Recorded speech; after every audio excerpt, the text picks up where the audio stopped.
Back in December 2008, Sony launched PlayStation Home, which was a virtual social chat room that allowed users to create avatars, go bowling, and customize their own apartments. It was essentially the love child of The Sims and Second Life, with PS Home drawing a number of inspirations from the whole virtual avatar area of gaming. In 2011, Sony announced PlayStation Home had been downloaded by 19 million users, with an average home session lasting 70 minutes. But in 2014, Sony announced that PlayStation Home would see its service shut down across the globe, which would lead to the service officially closing down on March 31st, 2015. Founder and CEO of Endreams, a developer that worked extensively on PlayStation Home, remarked that people say that Home was a commercial failure, but we generated 7-figure revenues for several years from Home, and other studios did as well. Try telling us that it wasn't successful. Given how things like the Metaverse have since become a thing, despite Mr. Zuckerberg spending sheer billions on a service that Sony had launched back in 2008, and with virtual reality more popular than it has ever been within the gaming space, I found myself thinking, what happened to PlayStation Home? Sony never gave an official reason as to why the decision was made to shut down PlayStation Home. This is also the same company that hasn't put out a PSP in years because, according to them, the portable gaming landscape wasn't viable due to mobile gaming, only for Nintendo to end up releasing one of the best-selling portable consoles of all time with the Switch. One of the biggest issues that occurred for PlayStation Home before it was even launched was the departure of Sony executive Phil Harrison. So at the time, Harrison was the president of Sony Computer Entertainment Worldwide Studios and was essentially the founding father of PlayStation Home.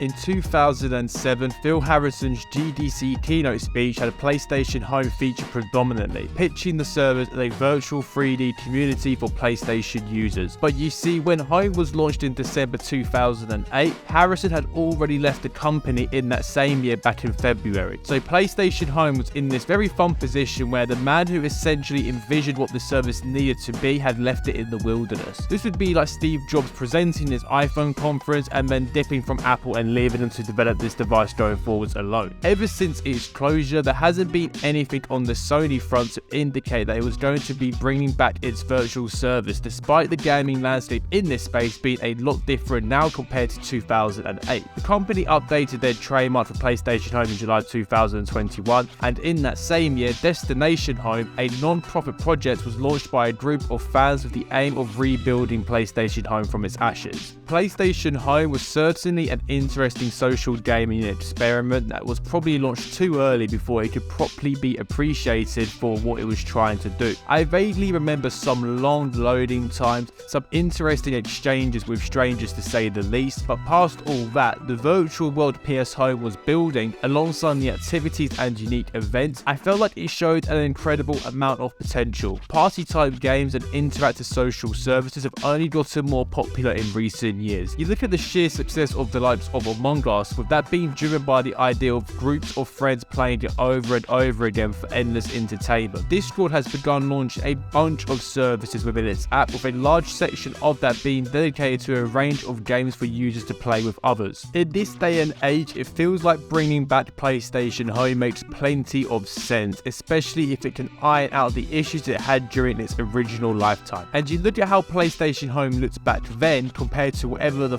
Zuckerberg is doing with the Metaverse, just shows the sheer potential a service like this could have. Perhaps Sony could integrate it with PSVR whilst creating its own virtual PlayStation type theme park world for visitors to visit, explore, hang out and play games in. Look, I'm not the kind of guy who would spend hours each day in a virtual world, but it seems crazy to me that Sony could potentially dominate this space with an IP that already exists, but they choose not to. The amount of untapped potential PlayStation Home has to me would easily make this a worthwhile venture for a company like Sony to undertake, alongside smaller developers to support it. Maybe I'm just feeling pretty nostalgic this week and that PS Home should be left in the past, but I am interested to hear your thoughts on Home and if you'd like to see it make a comeback in the near future. Let me know down in the comments. Catch you in the next video. Peace.